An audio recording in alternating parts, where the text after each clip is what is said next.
जी, आज मैं आपको बताऊंगा कि ट्रांजिशन एलिमेंट्स का टॉपिक एमडी कैट के मुताबिक कैसे तैयार करना है। इसमें मैं वो आपको ये बताऊंगा कि बुक की इंफॉर्मेशन कहाँ कहाँ से याद करनी है। लॉन पेयर का अक्सर सवाल पूछा जाता है, लॉन पेयर कैलकुलेशन की एक ट्रिक बताऊंगा। ऑक्सीडेशन स्टेट्स रिमेंबर करने के बारे में ट्रिक बताऊंगा। IUPAC कैसे करने हैं नेम्स, और मेटल की ऑक्सीडेशन स्टेट कैसे कैलकुलेट करनी है। तो इस वीडियो को ज़रूर एंड तक देखें। ये देख सकते हैं मैंने मुख्तलिफ कम्प्लेक्सेस की एग्जांपल दी है। ये देखें, इसके अलावा मैंने बुक की स्क्रीनशॉट्स ली हैं ताकि आपको बता सकूं कि बुक की कौन कौन सी इंफॉर्मेशन आपने याद करनी है। तो लिहाजा इस वीडियो को एंड तक ज़रूर देखें ताकि आपका एमडी ट्रांजिशन मेटल के मुतल्लिक आपका कोई भी शक ना रहे। तो चलिए शुरू करते हैं। सबसे पहले मैं आपको बताऊंगा कि मेटल के बारे में वो आपसे क्या क्या पूछ सकता है। वो ऑक्सीडेशन स्टेट पूछेगा, charge and coordination sphere. Coordination sphere ये होता है, ये वाला कोऑर्डिनेशन स्फीयर है। IUPAC नेम पूछेगा और पूछेगा कि कम्प्लेक्स कैटायनिक है, एनायनिक है या न्यूट्रल है। तो चलिए शुरू करते हैं। सबसे पहले ऑक्सीडेशन स्टेट ऑफ मेटल। ये देखिए, ये कैसे, इसकी सादी सी ट्रिक है। Na की 3, Na की होती है +1, Cu की जगह x लिख लेंगे, +x तरतीब से चलना है, प्लस 6 F की होती है -1। यहाँ पे कोई चार्ज नहीं है इसलिए =0। 3 + x - 6 =0। तो ये x =3 आ जाएगी। तो ऑक्सीजन स्टेट ऑफ मेटल क्या आ गई हमारे पास, +3। अब देखते हैं चार्ज ऑन कोऑर्डिनेशन स्फीयर क्या है। कोऑर्डिनेशन स्फीयर हमारे पास ये होता है, ये वाला। तो charge on coordination sphere CO पे हमने देखा कि कितना है, +3 +6। फ्लोरीन का होता है -1, तो ये आ गया 3 - 6 =-3।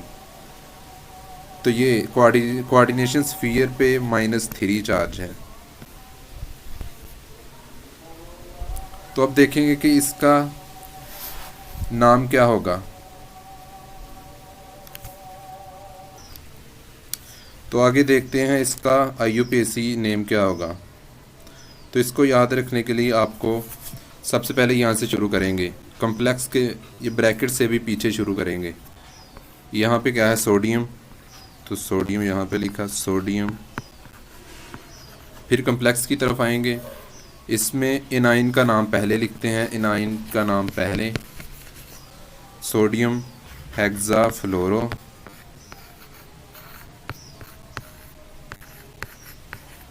अब ये कोबाल्ट है, तो एक जगह लिखा होता है कोबाल्ट, किसी जगह लिखा होता है कोबाल्टेट। तो ये क्या चक्कर है। अब ये देखें, कोबाल्ट की +3, ये -6, ये आ गया -3। अगर माइनस पे इस charge and coordination sphere negative में हो तो मेटल के नेम के आगे 8 लगा देंगे। तो यहाँ हेक्साफ्लोरो कोबाल्टेट, कोबाल्टेट। इसकी ऑक्सीजन स्टेट क्या है, 3। तो ऐसे इसको कैलकुलेट करें। तो ये कम्प्लेक्स क्या है, Na3, ये +3। फिर सबका चार्ज कैलकुलेट कर लेंगे। कोबाल्ट की +3 -6 +6 -6, 0 चार्ज। तो ये कम्प्लेक्स न्यूट्रल है। आगे चलते हैं। FeCO5 है हमारे पास। तो ये देखें oxidation state of metal, Fe की जगह x लिख लिया, +5 इंटू कार्बोनाइल। हमें पता है कि न्यूट्रल लीजेंड है तो इसका 0 होगा। यहाँ पे कोई चार्ज नहीं है इसलिए =0, x + zero is equal to zero. तो यहाँ पे oxygen state of metal zero है। चार्ज ऑन कोऑर्डिनेशन स्फीयर अब कैलकुलेट करेंगे। कोऑर्डिनेशन स्फीयर इसका ज़ीरो है into zero plus 5 into zero is equal to zero आ गया। चार्ज ऑन कोऑर्डिनेशन स्फीयर भी ज़ीरो है। IUPAC नेम क्या होगा? यहाँ से शुरू करेंगे, लेफ़्ट साइड से शुरू करेंगे। अगर सिर्फ कम्प्लेक्स दिया है तो पहले एनाइन का नाम लिखेंगे, पेंटा कार्बोनाइल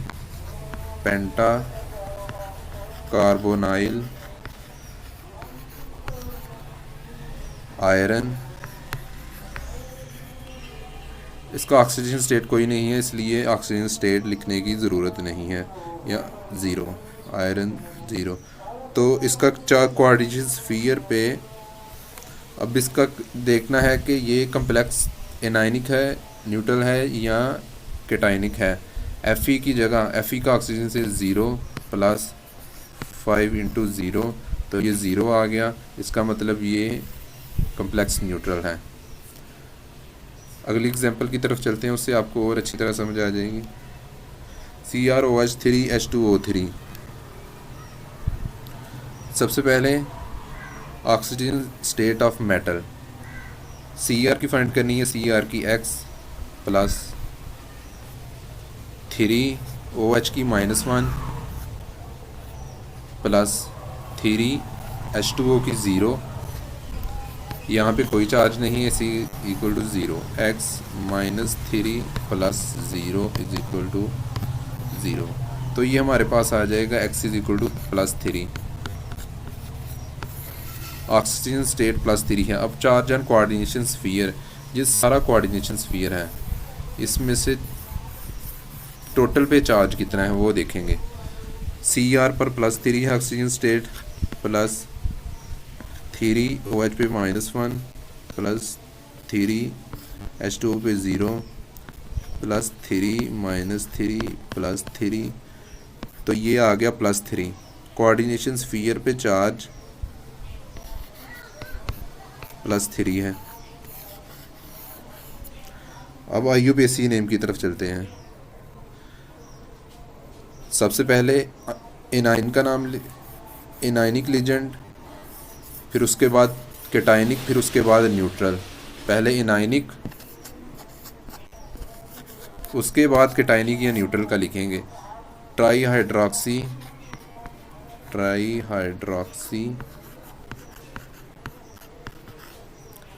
ट्राई एक्वा,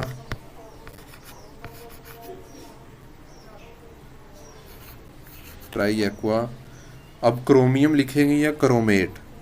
क्रोमियम ही लिखेंगे, क्योंकि कोऑर्डिनेशन स्फीयर पे जो चार्ज है वो माइनस में नहीं है बल्कि प्लस में है। तो क्रोमियम ऑक्सीजन स्टेट क्या है? 3।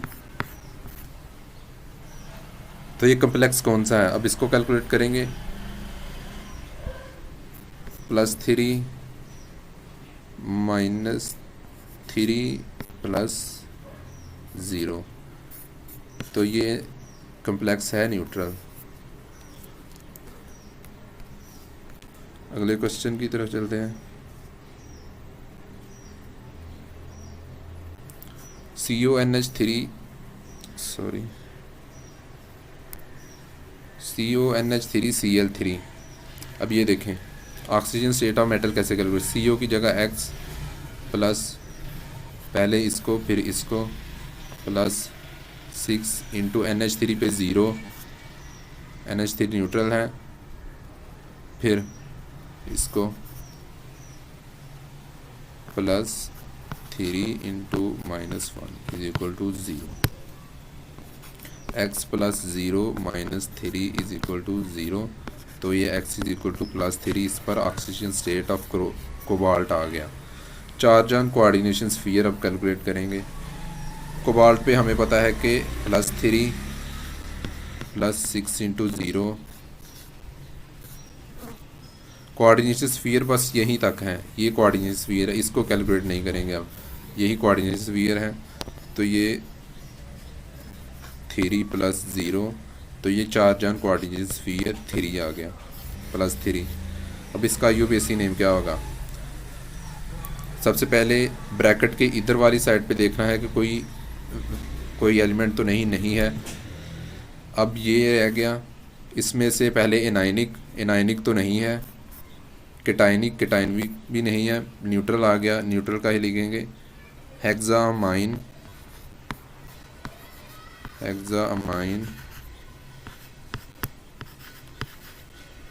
अब कोबाल्ट लिखेंगे या कोबाल्टेट? कोबाल्टेट नहीं लिखेंगे क्योंकि चार्ज ऑन कोऑर्डिनेशन स्फीयर +3 है। अगर माइनस में होता तो फिर कोबाल्टेट लिखते।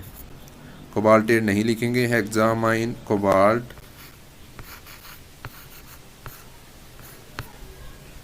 इसके ऊपर +3 ऑक्सीजन स्टेट 3, ये क्लोराइड को ऐसे ही लिख देंगे। अब ये कम्प्लेक्स एनायनिक है या केटाइनिक, अब ये इसका फैसला करेंगे। कोबाल्ट पे +3 +6 × 0 -3 +3 +0 -3, तो ये न्यूट्रल है। अगर इस पर कोई भी चार्ज हो, ब्रैकेट के ऊपर कोई भी चार्ज हो, तो वो केटाइनिक या एनायनिक होगा। अगर +1 +2 +3 +4 +3 +6 चार्ज हो तो केटाइनिक होगा। अगर -1 -2 इसी तरह का होगा तो एनायनिक होगा। अगले क्वेश्चन की तरफ चलते हैं। अब ये थोड़ा सा कम्प्लेक्स है। Oxygen state of metal, Pt की जगह X +2 × OH -1 +4 × 0 SO4 के ऊपर क्या होता है? -2, ये -2 = 0। X -2 +4 +0 -2 = 0। -2 -2 -4, तो X वहाँ जाके +4 हो जाएगा। ऑक्सीजन स्टेट +4 आ गई। Charge and coordination sphere find करेंगे। प्लाटिनम का +4 +2 × -1 +4 × 0 4 -2 +4, तो ये आ गया 6 आ गया। चार्ज एंड कोऑर्डिनेशन स्फीयर 6 आ गया। 4 -2 नहीं, ये 4 × 0 0 आएगा। 4 -2 +2, चार्ज एंड कोऑर्डिनेशन स्फीयर +2 आ गया हमारे पास। IUPAC नेम क्या होगा इसका? सबसे पहले इधर से शुरू करेंगे, इधर कोई एलिमेंट नहीं है तो फिर कम्प्लेक्स के अंदर चलेंगे। कम्प्लेक्स के अंदर सबसे पहले एनायनिक का लिखेंगे, फिर केटाइनिक का, केटाइनिक नहीं है, उसके बाद न्यूट्रल का।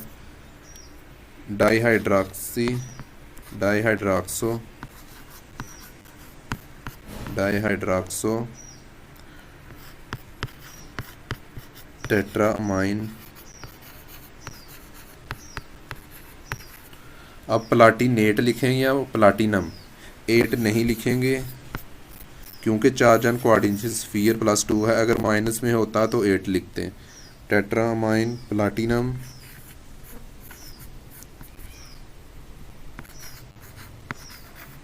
इसके ऊपर ऑक्सीजन स्टेट 4 सल्फेट, इसके बाद सल्फेट। अगर यहाँ Cl2 होता तो सादा सा लिख देते क्लोराइड। अगर यहाँ पे OH होता तो हाइड्रोक्साइड लिख देते। तो ये कम्प्लेक्स है, यहाँ पे कोई चार्ज नहीं है, ये ब्रैकेट के बाहर, तो ये न्यूट्रल ही होगा। इसको कैलकुलेट करके देखेंगे तो ये न्यूट्रल ही निकलेगा।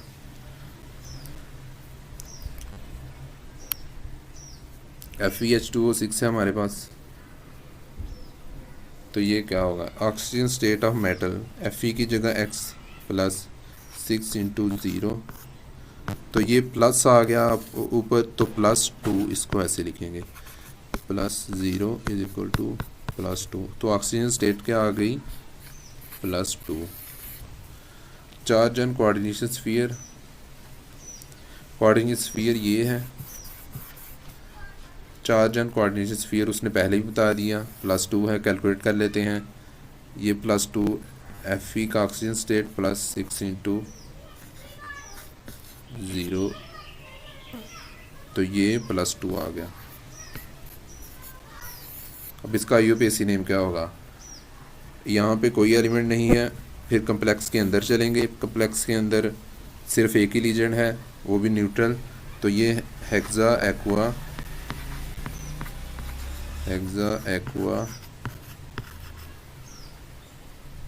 आयरन, इसका ऑक्सीजन स्टेट क्या है? 2।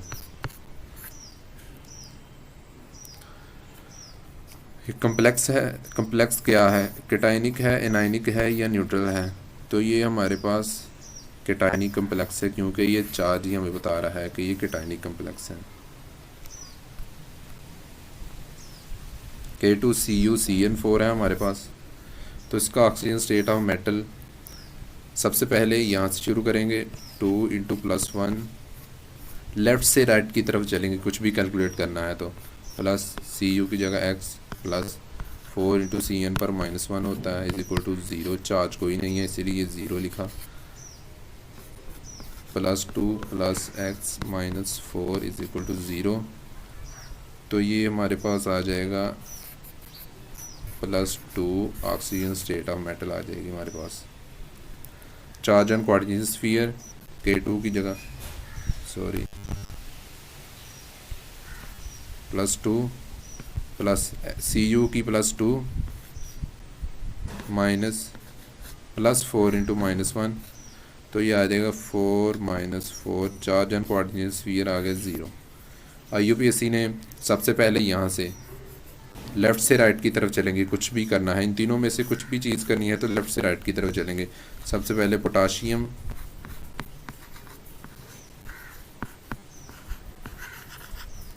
पोटाशियम टेट्रासियानो, फिर कम्प्लेक्स के अंदर चलेंगे। कम्प्लेक्स के अंदर देखेंगे, सबसे पहले एनायनिक का नाम लिखेंगे, फिर कैटायनिक और फिर न्यूट्रल। यहाँ पे सिर्फ एनायनिक है तो टेट्रासियानो। अब कॉपर लिखेंगे या क्यूपर8। अगर यहाँ पे -2 होता तो क्यूपर8 लिखते, अगर +2 होता तो फिर भी कॉपर ही लिखते।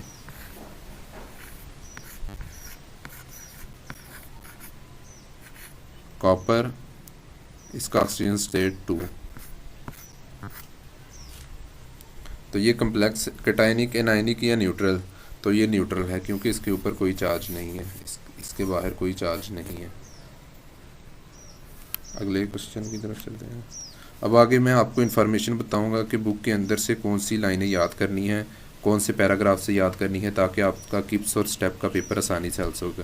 तो आपने ये पैराग्राफ ज़रूर गौर से देखना है। यहाँ से टिपिकल नॉन मेटल है, नॉन टिपिकल ट्रांजिशन एलिमेंट्स कौन से हैं, टिपिकल ट्रांजिशन एलिमेंट्स कौन से हैं, इसके अलावा ग्रुप 2 भी एलिमेंट्स कौन से हैं, वो आपसे इस तरह के MCQ पूछेगा। आपने खुद इसमें से MCQ डेवलप करने हैं। तो ये पैराग्राफ आपने ज़रूर देखना है, वो किसी भी तरह के MCQ डेवलप इसमें से करेगा। जैसे कि मैं आपको 2-3 मिसालें देता हूँ। The elements of second B and third B are refer to as non typical transition metal. अब सेकंड बी में ये हैं जिंक, कैडमियम और मरकरी। तो वो पूछेगा कि नॉन टिपिकल ट्रांजिशन एलिमेंट्स कौन कौन से हैं, ट्रांजिशन एलिमेंट्स इनमें से कौन सा है। वो आपको जिंक देगा, वो आपको स्कैंडियम देगा, वो आपको क्रोमियम देगा, वो आपको कॉपर देगा। तो इसमें से जिंक नॉन टिपिकल है। तो इसी तरह मैंने आपको बताया कि आपको ये पैराग्राफ अच्छी तरह याद रखना है।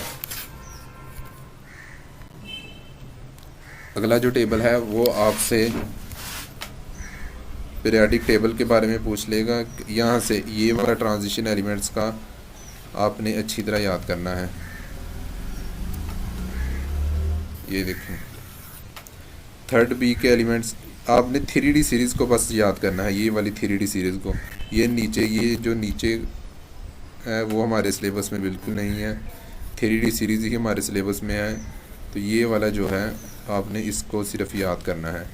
इसमें से वो आपसे क्या पूछेगा, third B scandium is scandium third B है, तो वो आपसे एमसीक्यू पूछ लेगा कि which of the following is third B element, third B element. तो वो आपको सारे ऑप्शन देगा, कोबाल्ट, निकल, कॉपर, जिंक, तो कौन सा है। तो इसमें से स्कैंडियम जो है वो थर्ड बी है, इसमें से कोई भी थर्ड बी का एलिमेंट नहीं है। तो आपने इसको अच्छी तरह से याद करना है, ये वाली जो 3D है और इसके इनके ग्रुप नेम क्या है, third B, 4B, 5B, 6B, 8B, वो किसी भी तरह का MCQ डाल देगा। Fe, कोबाल्ट और निकल 8B एलिमेंट हैं। अगला जो पेज है वो आपने ये याद करना है, नंबर ऑफ अनपेड इलेक्ट्रॉन्स का वो आपसे क्वेश्चन ज़रूर पूछेगा, नंबर ऑफ अनपेड इलेक्ट्रॉन्स। तो ये देखें, ये हमने कैसे कैलकुलेट करने हैं। स्कैंडियम हमें पता है कि स्कैंडियम 4s2 3d1 है, ठीक हो गया। तो इसमें कितने अनपेड इलेक्ट्रॉन्स हैं, अनपेड इलेक्ट्रॉन्स डी का ऐसे बनाएं, 1 2 3 4, हमें पता है कि डी के 5 डीजेनरेट ऑर्बिटल हैं, तो ये एक इसमें आ गया, तो ये एक ही स्कैंडियम में एक अनपेड इलेक्ट्रॉन है। अगर वो आपसे पूछ लें कि क्रोमियम में कितने हैं, तो क्रोमियम का कैसे कैलकुलेट करेंगे। क्रोमियम में अनपेड इलेक्ट्रॉन्स, क्रोमियम का होता क्या है, 4s2 नहीं 4s1 3d5।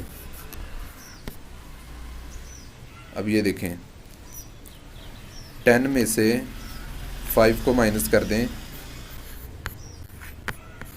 तो हमारे पास 5 आंसर आ जाएगा, तो ये 5 अनपेड इलेक्ट्रॉन्स। अगर वो आपसे पूछे मैंगनीज, तो मैंगनीज होता है हमारे पास 4s2, ये 21, ये 22, ये 23,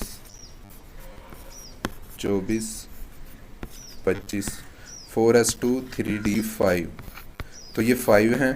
आपने 10 में से 5 को माइनस कर देना है, तो इसमें अनपेड इलेक्ट्रॉन्स आ जाएंगे 5।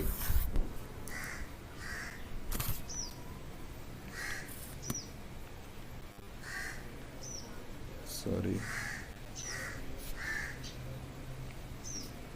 फिर से आपको एक और एग्जांपल देता हूँ। अगर वो आपसे पूछ ले कि कोबाल्ट में अनपेड इलेक्ट्रॉन्स कितने हैं, तो कैसे कैलकुलेट करने हैं। हमें पता है कि मैग्नीशियम 25, ये 26 होता है, कोबाल्ट होता है 27, कोबाल्ट 4s2 3d7, तो ये 7 आया, 10 माइनस 7 3, तो कोबाल्ट में 3 अनपेड इलेक्ट्रॉन्स होंगे। अगर वो आपसे पूछ लें कि कॉपर में कितने, सादा कॉपर आयन में नहीं, कॉपर में कितने होंगे, तो कोबाल्ट हमारे पास 27 होता है, ये 28, निकल 28 और कॉपर 29। तो ये हमारे पास इसकी इलेक्ट्रॉनिक कन्फिगरेशन है 4s1 3d10। अब ये 10 आया ऊपर, 10 माइनस 10 0 आ गया। Cu में 0 अनपेड इलेक्ट्रॉन्स हैं, 0 अनपेड इलेक्ट्रॉन्स। अगर वो इसमें से किसी और के बारे में पूछ ले, जिंक के, तो जिंक हमारे पास 30 है, 4s2 3d10 होता है, तो 10 आया, 10 माइनस 10 0 अनपेड इलेक्ट्रॉन्स। ये मैं आपको सादे एलिमेंट्स का बता रहा हूँ, न्यूट्रल का, आइंस का नहीं बता रहा। अब ये देखें आइंस का कैसे कैलकुलेट करेंगे। Zn+2, अगर वो Zn+2 का पूछे तो सबसे पहले S से इलेक्ट्रॉन निकालेंगे, क्योंकि S 4 है, S से 2 इलेक्ट्रॉन चले गए तो D में 10 रह गए, 10 माइनस 10 0। Cu+2 में अगर पूछ लें, Cu+2 में तो हमें पता है इसकी इलेक्ट्रॉनिक कन्फिगरेशन है 4s1 3d 3D10। तो ये देखें एक इसमें से चला गया, Cu+1 बन गया, तो एक इसमें से चला गया, इसमें 3D9 रह गए, तो 9 आ गया, 10 - 9 = 1, तो इसमें 1 है Cu+2 में।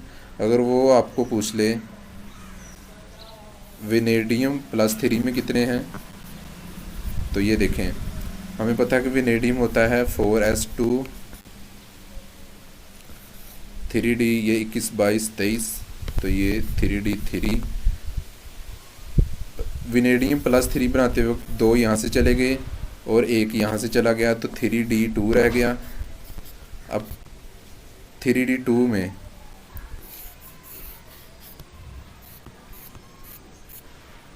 ये 5 डीजनेरेट ऑर्बिटल हैं, 1 2 ऐसे आ जाएंगे। हुंड्स रूल के मुताबिक ये इलेक्ट्रॉन अलग-अलग रहेंगे, तो 2 अनपेयर्ड इलेक्ट्रॉन्स वेनेडियम में हैं। आगे चलते हैं। अब ऑक्सीजन स्टेट्स कैसे याद करनी है आपने। स्कैंडियम है 3D1 4s2, तो ये +2 और +3 ऑक्सीजन स्टेट्स शो करता है। तो ये कैसे याद रखनी है, अब इनको रट्टा तो नहीं मार सकते यकीनन टेबल को, तो ये किस तरह याद रखनी है। +2 आप देख रहे हैं कि हर कोई शो करता है, +2 हर कोई शो करता है। अब ये देखें यहाँ पे +3 कैसे आया, +2 S से 2 इलेक्ट्रॉन चले गए, 2 इलेक्ट्रॉन चले गए तो +2 चार्ज आ गया। D का 1 है, D पे 1 है तो वो भी चला गया, तो +3 भी आ गया।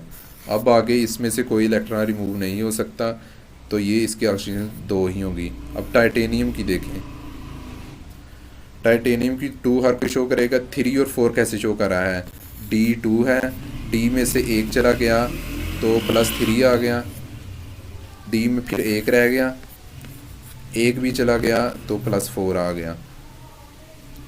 3D के बाद 3D भी पूरा चला गया, तो इसीलिए और ऑक्सीजन स्टेट नहीं शो करेगा। अब वेनेडियम कैसे शो कर रहा है, +5, ये देखें 2 तो ऐसे चले गए, +2 आ गया। अब 3D3 है, 3D 1 2 3,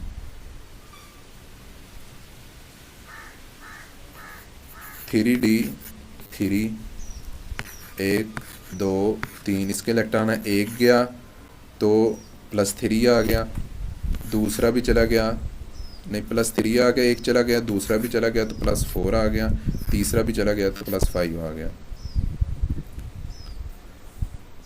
क्रोमियम है हमारे पास 4s1 3d5, तो ये देखें ये +1 भी शो करेगा, S से निकल गया तो +1 शो करेगा। अब 3D में रह गए 5, 1 2 3 4 5, ये चला गया, +2 ये चला गया, +3 ये चला गया, +4 ये चला गया, +5।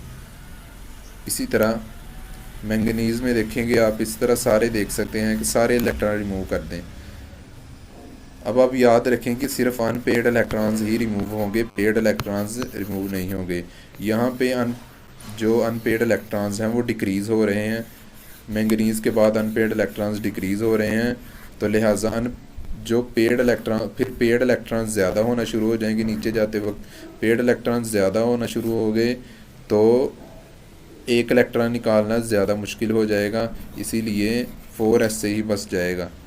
यहाँ देखें 4s2 3d10, यहाँ पे 0 अनपेयर्ड इलेक्ट्रॉन्स है क्योंकि 10 - 10 0, तो ये सिर्फ +2 ही शो करेगा।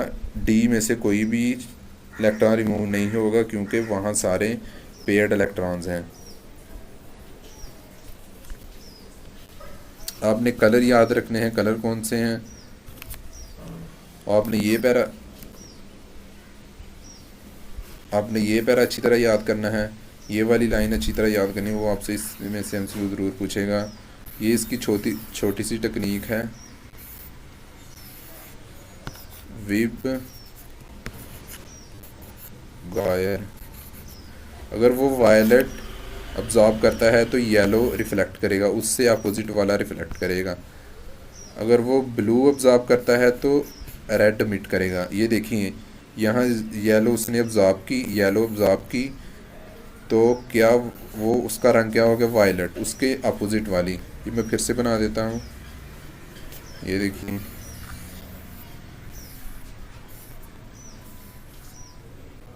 सॉरी ये गलत बन गई।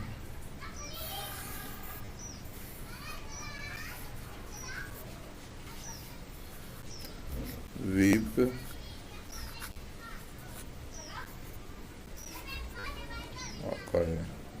अगर वायलेट अब्जॉर्ब करेगा तो उसके अपोजिट वाली येलो रिफ्लेक्ट होगी, अगर ग्रीन करेगा तो रेड होगी, अगर ब्लू करेगा तो ऑरेंज होगी। आपने ये वाला पैरा भी अच्छी तरह याद करना है, ये वाला ये आपको इसमें से भी एमसीक्यू पूछेगा। इसके अलावा आपने ये अच्छी तरह याद रखनी है, ये चार जो हैं, चार उसने हिब्रिडाइजेशन दी हैं, आपने इनको अच्छी तरह से याद करना है। वो आपसे पूछेगा SP3 कौन सा है, ये चारों ऑप्शन दे देगा। वो आपसे पूछेगा DSP2 कौन सा है, चारों ऑप्शन दे देगा। DSP3 कौन सा है, या फिर आपसे शेप के मतलब पूछ लेगा कि ट्राइगोनल बाय पिरामिडल कौन सी है, स्क्वायर प्लेनर कौन सी है, या ऑक्टाहेड्रल कौन सी है। तो इसलिए आपको इनको अच्छी तरह याद करना है। ये पैरा आपने अच्छी तरह याद करना है। ये इसमें से ये देखें कितना अहम एमसीक्यूज़ है ये।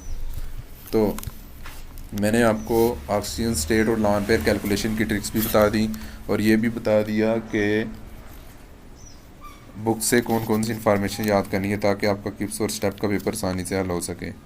तो उम्मीद है आपको वीडियो पसंद आई होगी। अगर पसंद आई है तो सब्सक्राइब ज़रूर करें, शेयर करें और लाइक ज़रूर करें।